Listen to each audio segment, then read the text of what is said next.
Hello friends, कैसे हैं आप लोग। मैं हूं सीएमए चंदा दुरेजा और आपके साथ फिर से लेके आया हूं म्यूचुअल फंड की नेक्स्ट वीडियो जो आपके साथ आज मैं आपके साथ शेयर करने जा रहा हूं।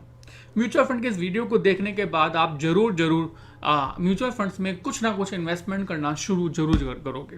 राइट। आपको याद है, हाँ, 2016 में एक और वीडियो मैंने पोस्ट किया था जिसका बहुत बहुत बहुत सारा प्यार आपने दिया और बहुत लोगों ने बहुत अच्छे अच्छे कमेंट किए और बहुत मुझे खुशी तब होती है जब कोई ये बोलता है कि वीडियो देखकर ज़िंदगी बदल गई।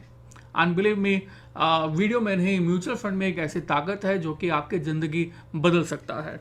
So this video changed my life. This video I saw in 2017 and I started investing in mutual fund and now I got decent return. This was from the viewer. Right. ऐसे बहुत बहुत सारे comments we received from different person and मुझे अच्छा लगा कि आपने कुछ सीखा है। राइट। इन 2016 के जैसे 17 के जैसे मैं आज 2022 में भी आपके साथ एक दोबारा से नए वीडियो लेकर आया हूँ for the mutual fund. Right. So let us start mutual fund topic with the chapter mutual fund. और हमेशा की तरह जैसे कि हम पहले भी बात करते थे, mutual funds are subject to market risk.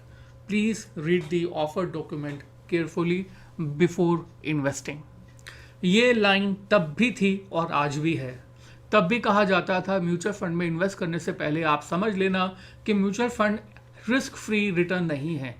Mutual fund में रिस्क होता है, मार्केट रिस्क होता है। मार्केट रिस्क का मतलब होता है कि अगर पूरी की पूरी स्टॉक मार्केट डाउन हुई तो म्यूचुअल फंड भी डाउन होगा। राइट। अगर कोरोना आया तो अगर मार्केट डाउन होती है तो डेफिनेटली म्यूचुअल फंड भी डाउन होगा, बट उसके बाद स्टॉक मार्केट जब ऊपर जाएगा तो म्यूचुअल फंड भी ऊपर जाएगा। राइट। बट यहाँ पर कहा हुआ है, यहाँ पर रिस्क के अलर्ट किया है। सेबी कहता है कि म्यूचुअल फंड में कोई भी पर्सन डील करने से पहले ये लाइन हमेशा हमेशा अपने कस्टमर को बताएगा ताकि उनको मालूम चले कि म्यूचुअल फंड किसी भी तरह से पोंजी स्कीम नहीं है कि आज आपने पैसा लगाया और रातों रात आप अमीर बन गए। नो, इसमें भी कुछ ना कुछ रिस्क छुपा हुआ है। हमारी वीडियोस लेंथी हो सकती हैं बट नॉलेज तभी मिलेगी जब आप कंप्लीट नॉलेज लेंगे। अदरवाइज आपका जो कॉन्सेप्ट बिल्ड होने के बाद जो इन्वेस्ट करने की ताकत होती है वो अलग होती है। किसी के कहने पर अगर आप इन्वेस्ट कर देंगे और 30-40% रिटर्न आपको मिलेगा तो आप वहां से फटाफट एग्जिट हो जाएंगे, but this will not change your life. Change life तब होती है जब आप 10 लाख इन्वेस्ट करते हैं और आपको 2 करोड़ मिलता है, 3 करोड़ मिलता है। और ऐसा तभी होता है जब आपका कॉन्सेप्ट क्लियर हो, जब आपको पता है कि ये मेरा 10 लाख 20 लाख जो है आगे जाकर 2 करोड़ 3 करोड़ 5 करोड़ होने वाला है ना। हाँ, 10 लाख मैं आपको यहाँ पर एक साथ इन्वेस्ट करने के लिए नहीं कह रहा हूँ। इनफैक्ट इन्वेस्ट करने के लिए मैं कह भी नहीं रहा हूँ। मैं चाहता हूँ कि आप कॉन्सेप्ट समझे कि एक्चुअल में म्यूचुअल फंड का कॉन्सेप्ट क्या है। राइट। रिस्क इन्वॉल्व है, that is the first thing. Mutual fund में अगर आप इन्वेस्ट करते हैं या किसी भी स्टॉक मार्केट के इंस्ट्रूमेंट में इन्वेस्ट करते हैं तो रिस्क को इन्वॉल्व होगा ही होगा। राइट। सब कुछ समझाने की कोशिश कर रहा हूं इस वीडियो में। आप हमारी वीडियो को लास्ट तक देखें। राइट। तो सबसे पहले कुछ बड़े बड़े लोगों के बारे में आपके साथ कुछ शेयर करना चाहूँगा। बहुत बड़े बड़े लोग, दुनिया के बड़े बड़े लोग, अगर हम आज की डेट में टॉप 10 रिचेस्ट पर्सन के बारे में बात कर रहे हैं, सो फर्स्ट पर्सन जो कि मैंने गूगल से निकाला है, दैट इज, शायद आपने भी इनका नाम सुना होगा। He is the first richest person of the world, Elon Musk. Right. क्या करते हैं? कार का बिजनेस करते हैं, है ना। तो बिजनेस करते हैं, इनकी भी एक कंपनी है स्टॉक मार्केट में। इनके शेयर्स क्योंकि बहुत अच्छी कीमतों पे ऊपर जा चुके हैं इसलिए ये नंबर 1 पर है। राइट। नंबर 2, जेफ बेजोस क्या करते हैं? अमेजोन चलाते हैं, पूरे वर्ल्ड में चलाते हैं, पूरे वर्ल्ड में सामान बेचते हैं, पूरे वर्ल्ड में एक जगह से दूसरी जगह इनका सपना है कि बहुत जल्दी से सामान सेंड कर सकें। राइट। एंड इसलिए ये आज के डेट में नंबर 2 पर है, that is right. Number 3, Bennett Arnold. Right. ये भी कंपनी चलाते हैं। कौन सी कंपनी चलाते हैं? आप इनको भी अच्छे से ध्यान दीजिए। बिल गेट्स साहब, माइक्रोसॉफ्ट चलाते हैं, आपको शायद मालूम है, राइट। मुझे बेसिकली आपके साथ फेसबुक के साथ भी हैं, ये भी कंपनी चलाते हैं। मार्क जुकरबर्ग, मतलब जितने भी रिचेस्ट पर्सन हुए हैं टॉप पर, और आने वाले समय में जो होंगे सबकी कोई ना कोई कंपनीज हैं, राइट। मैं यहाँ पर दुनिया के 10th रिचेस्ट पर्सन के बारे में बात करना चाहूँगा। यहाँ पर वॉरेन बफेट साहब, he is not he is a basic investor, he is only a investor and believe me, अभी तो ये 10th पर है, पर एक कुछ समय पहले ये नंबर 2 पर थे, उससे पहले 1 पर भी थे कुछ समय के लिए। उसके बाद उन्होंने अपनी बहुत सारी वर्थ जो है डोनेट कर दी है। डोनेट करने के कारण से इनकी वर्थ कम हो जाती है, राइट। बट अगर काउंट करेंगे तो ये भी ऊपर कभी भी जा सकते हैं, right. He is the basically God of investment, he is a God of investors. मतलब इन्होंने पूरी की पूरी मार्केट को समझाया है कि एक्चुअल में इन्वेस्टमेंट करना कैसे चाहिए, मार्केट में क्या रूल्स होने चाहिए, आपको इन्वेस्टमेंट किस तरह से करना चाहिए, म्यूचुअल फंड, ETF, पूरा का पूरा रूल बताते हैं। स्टॉक कैसे सिलेक्ट करना चाहिए अगर आप स्टॉक में सीधा सीधा इन्वेस्ट करते हैं, और अगर आपको नॉलेज नहीं है तो आप ETF में, म्यूचुअल फंड में इन्वेस्ट करके भी अपने आप को बहुत बहुत अमीर बना सकते। इनकी नेटवर्थ भी देख लीजिए, $109 billion, it's dollar, right. Calculate कीजिए, जीरो कितने होते हैं मुझे बताइए कमेंट्स में कि जीरो कितने होते हैं इसमें, right. What I mean to say, इन्होंने बहुत कुछ कहा है सर इन्वेस्टमेंट के बारे में, बहुत कुछ बातें मैं आपके साथ शेयर करूंगा। यहीं से हमारा म्यूचुअल फंड स्टार्ट होता है। देखिए, जब तक एक थीम नहीं होगा ना, तब तक कॉन्फिडेंस नहीं आएगा, राइट। ये कहते हैं, if you don't find a way to make money while you sleep, you will work until you die. Meaning बड़ा क्लियर है। अगर आप सो रहे हैं और सोते हुए भी अगर आपके पास एक ऐसा रास्ता नहीं है कि सोते हुए भी आप कमा रहे हैं, आपकी मनी जो है वो मल्टीप्लाई हो, अगर आपके पास ऐसा कोई रास्ता नहीं आपको मिलता, तो लास्ट तक आप जो है हार्ड वर्क करते हुए ही रह जाएंगे। कितने डिफरेंट बात बोली है। अगर आप इस तरह से सोचते नहीं हैं आज तक, तो सोचना शुरू कीजिए। बहुत सारी बातें बोलते हैं ये, it's a very unique, again I like that, इसलिए यहाँ पर मैं आपके सामने लेके आ रहा हूँ। शायद इसके अंदर आप पिक्सल्स कुछ अच्छे नहीं ना देख सकते हैं। Without passion you don't have energy, without energy you have nothing. So अगर स्टॉक मार्केट में इन्वेस्टमेंट की बात अगर हम करें तो भी आपको एनर्जी चाहिए, और एनर्जी के लिए आपको पैशन चाहिए। तो you must have the passion of the investment, you must know कि आप जो कर रहे हैं वो क्या कर रहे हैं, क्यों कर रहे हैं, राइट। और इन्हीं सबको मैं आपके साथ इस वीडियो के थ्रू आज शेयर करने जा रहा हूँ। बस आप देखते जाइए, सीखते जाइए, नथिंग एल्स। और देखते हैं ये सब क्या कहते हैं। On earning he says never depends on single income, make investment to create second source, right. तो एक मैंने यहाँ पर आप देख रहे थे कि एक बुक भी मैंने यहाँ पर आपके सामने प्रेजेंट की है, आप इसको भी देखिएगा, rich dad poor dad, right. It's a very wonderful book, right. तो अगर आप इसको बहुत ध्यान से पढ़ेंगे तो you will find out, he also says the same thing कि आप अपनी लाइफ के अंदर असेट्स क्रिएट कीजिए, लायबिलिटी क्रिएट नहीं कीजिए, राइट। हम लोग क्या करते हैं, जब हमारे पास पैसा आता है तो पैसा आने के बाद हम लोग जो है होम लोन ले लेते हैं। मतलब पहले हमारे पास सपोज 10 लाख रुपए है, 50 लाख का लोन ले लिया और 60 लाख हो गए, 60 लाख जो है आपकी एक घर आ गया, और अब आप उसकी किस्तें हर साल पे करते रहते हैं। तो that will not create a wealth for you. अगर आप 10 लाख रुपए का अमाउंट इन्वेस्टमेंट करके 10 लाख का ही एक इन्वेस्टमेंट वाला हाउस खरीद लेते हैं, वहां से जो रेंटल आता, दैट हाउस जो कि आपने रेंटल पर्पस के लिया है, दैट इज योर एसेट, आपकी लायबिलिटी क्रिएट नहीं होती। इसके अलावा ये कहते हैं कि आप FD कराइए, इसके अलावा आप गोल्ड लीजिए, गोल्ड भी इंक्रीज होता है मार्केट के अंदर, वो कीजिए।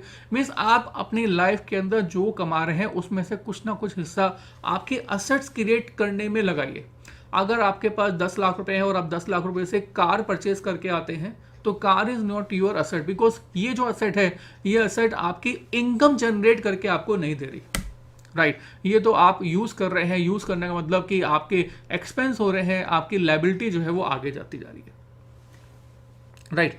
अगर आपने रिच डैड पुअर डैड नहीं पढ़ी है सो जरूर पढ़िएगा, you will find out it a different way of the living, right. बड़ा बनना है तो पढ़ना पड़ेगा। On spending, if you buy things you do not need, soon you will have to sell things you need.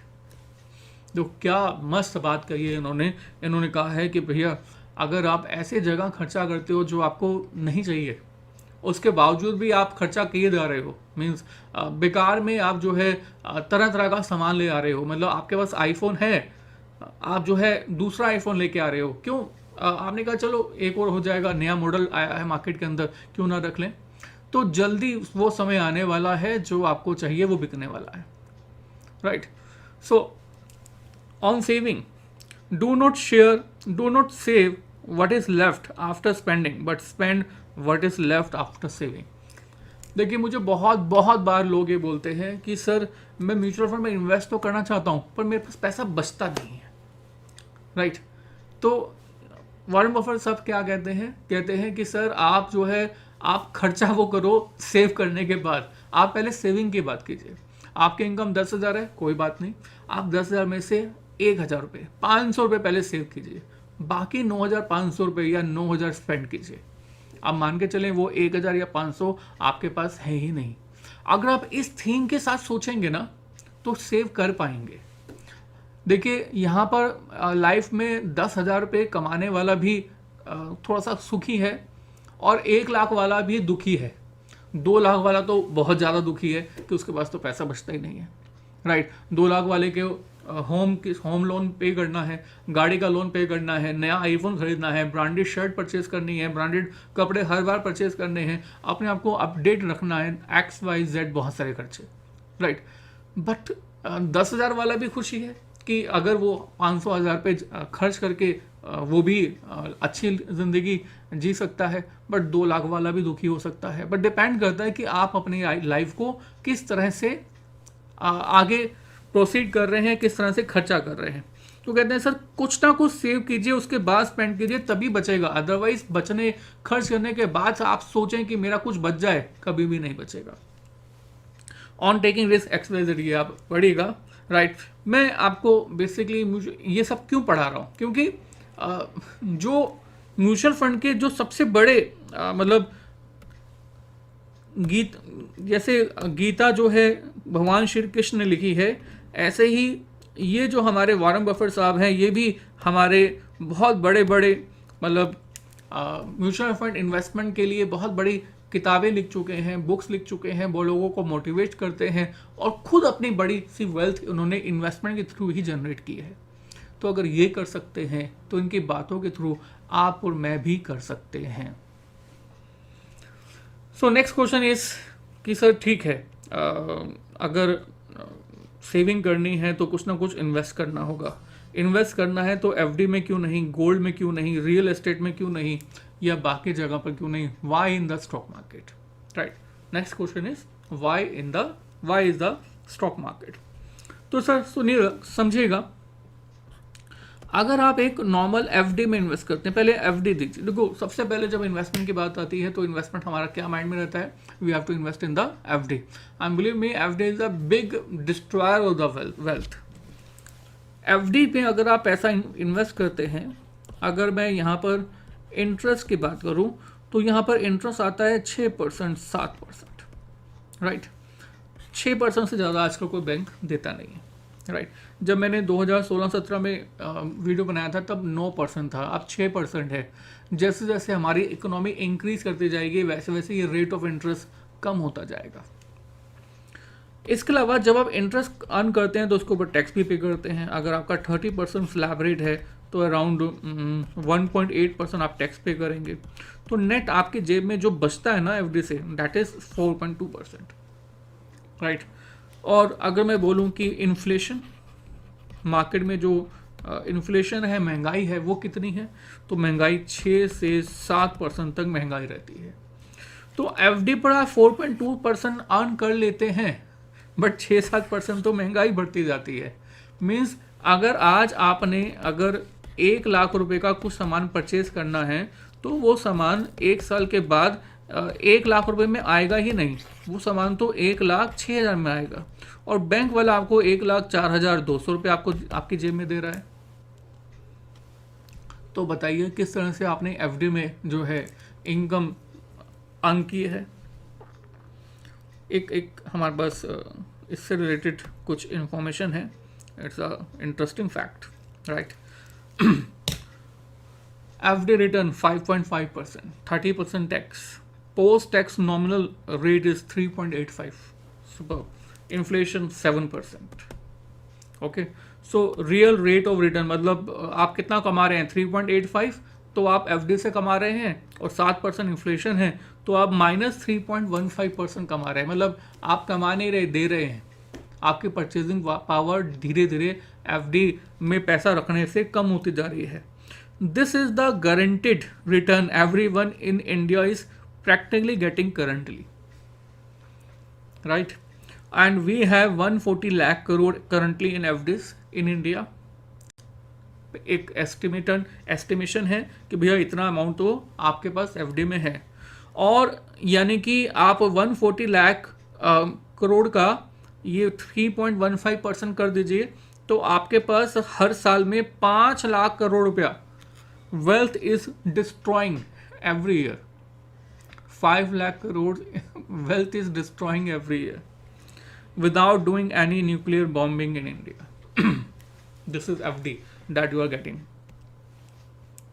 चलिए anyway, फिर भी अगर आप FD में हैं तो ऐसा नहीं है, तो it's a bad thing, it's not so thing. पर फिर भी आपने अगर FD ली है तो कुछ तो आपके पास सेविंग होती जा रही है, but FD is not a good option for the investment for the long run. For short run means अगर मान के चलो आपने इमरजेंसी फंड के लिए आपने पैसा एफडी में रखा है, दैट इज गुड। आपको मालूम नहीं है कि पैसा कब विड्रॉ करना है, तो आपने जो है अपनी सेविंग में एफडी करा के रख लिया, that is good. But for investment for long run it is not good, okay. अब गोल्ड की बात करते हैं। गोल्ड, अगर आप गोल्ड को भी देखेंगे ना, पिछले 35-40 ईयर्स में, तो you will find out it will give you a return of 9% to 11% per annum. Google में चेक कीजिएगा, लास्ट 30 ईयर, 35 ईयर, 14 ईयर्स का एवरेज रिटर्न पर एनम कितना आ रहा है, right. So gold is better than FD, gold is better than FD. And in fact अगर आप SGB ले लोगे, सोवरेन गोल्ड बॉन्ड्स, जिसमें कि गवर्नमेंट कहती है कि हम आपको 2.5% जो है एक्स्ट्रा रिटर्न भी देंगे, इंटरेस्ट पर एनम देंगे, राइट। तो it's again more than that, more than good. पर गोल्ड में एक बहुत बड़ी प्रॉब्लम है, बहुत बड़ी प्रॉब्लम है। गोल्ड में प्रॉब्लम क्या है कि जब आप मार्केट में शॉप पर परचेज करने जाते हैं in the form of ornament, गहने की, राइट, तो वो जो शॉपकीपर है सबसे पहले तो आपको सही वाला गोल्ड 24 कैरेट देता ही नहीं है, वो देता है आपको 22 कैरेट कह के 20 कैरेट, मतलब पहले तो वो आपको चूना लगा देता है। हाँ, हॉलमार्क लेते हैं, आप समझदार हैं, आप पढ़े लिखे हैं, आप हॉलमार्क गोल्ड परचेज करते हैं, that is a good different thing. तो मान लेते हैं, चलो ठीक है, आपने 22 कैरेट गोल्ड परचेज कर भी लिया, राइट। तो इसके बाद एक और प्रॉब्लम है कि वो शॉपकीपर है ना, आपसे हमेशा 20 से 30%, 20 to 30% at the time of purchase आपसे एक्स्ट्रा लेगा in the form of the making charges, sorry, in the form of making charges आपसे लेगा। आपको कहेगा सर हमें तो 30-40% एक्स्ट्रा चाहिए, तो आपको पे भी करना पड़ता है, तो that is your completely loss. तो अगर आप शॉर्ट टर्म के लिए गोल्ड परचेज करें तो 30% तो आपने वैसे लॉस कर लिया। उसके बाद आप सेल आउट जब करने जाते हैं तो भी आपको वो 10% काट के देता है, और सेल करते समय आपको प्योरिटी बता देता है। बेचते हुए तो कहता है 22 कैरेट, पर सेल करते हुए बता देता है कि 22 कैरेट का नहीं है, ये 20 कैरेट का है, XYZ, राइट। तो ये जो लॉस है ये बहुत बड़ा लॉस होता है। 30% अगर मैं मान के चलता हूँ, ये 10% है, ये तो 40% तो आपने वैसे ही खो दिया, राइट। तो यहाँ पर गोल्ड से रिटर्न आप तब ले सकते हैं, या तो आप गोल्ड के जो बिस्किट्स आते हैं वो लें, या फिर गोल्ड बॉन्ड्स लें, राइट। तो यहाँ पर मेकिंग चार्जेस ऑलमोस्ट ज़ीरो हैं। इनफैक्ट आपको 2.5% गवर्नमेंट जो है वो रिटर्न एक्स्ट्रा भी देती है गोल्ड के अलावा। तो इस पर हम लोग सेपरेट बात करेंगे, राइट। अब इसके बाद और क्या आता है, रियल एस्टेट। अब रियल एस्टेट में सबसे बड़ा इशू क्या है कि यहाँ पर आप छोटी छोटी इन्वेस्टमेंट नहीं कर सकते। मीन्स आपने हर महीने जो है मान लो 10,000 रुपया, 20,000 रुपया, 500 रुपया अगर सेव करना है पर मंथ, तो ये जो छोटा छोटा अमाउंट है वो अमाउंट आप रियल एस्टेट में इन्वेस्ट नहीं कर सकते, राइट। अब रेट्स परचेज कर सकते हो, जनरली नहीं करते हैं लोग, बट फिजिकल फॉर्मेट में रियल एस्टेट में इन्वेस्ट नहीं कर सकते। और प्लस रियल एस्टेट आपको रिटर्न प्रोवाइड करेगी ये भी कोई गारंटी नहीं है। गारंटी तो स्टॉक मार्केट भी नहीं है, पर रियल एस्टेट तो दे ही नहीं रही। आप उन लोगों से मिलो जिनके ऑलरेडी फ्लैट्स हैं, जिन्होंने ऑलरेडी रियल एस्टेट में इन्वेस्ट किया हुआ है, तो यू विल फाइंड आउट कि वो बेचने के लिए तड़प रहे हैं कि वो एक जगह पर बेचें और दूसरी जगह पर खरीदें, बट खरीदेंगे तब जब बिकेगा, बिक ही नहीं रहा। और ये बात मैंने 2016-17 में भी बोली थी, आज भी वही बात मार्केट में एप्लीकेबल है। उस समय भी रेट रिटर्न नहीं था, आज भी रिटर्न नहीं है। जिस रेट पर खरीदा जाता है उस रेट पर बेचना बड़ा मुश्किल है। Reason being supply, demand and supply. Builders ने इतने बड़ी बड़ी बिल्डिंग बना ली है आज के टाइम में कि इतना सारा माल रखा हुआ है, इतना सारा माल रखा हुआ है कि आने वाले 4-5 साल तक रिक्वायरमेंट को, डिमांड को फुलफिल नहीं होगा, बल्कि बचेगा सामान। सो डिमांड तो है पर उससे ज़्यादा सप्लाई अवेलेबल है, राइट।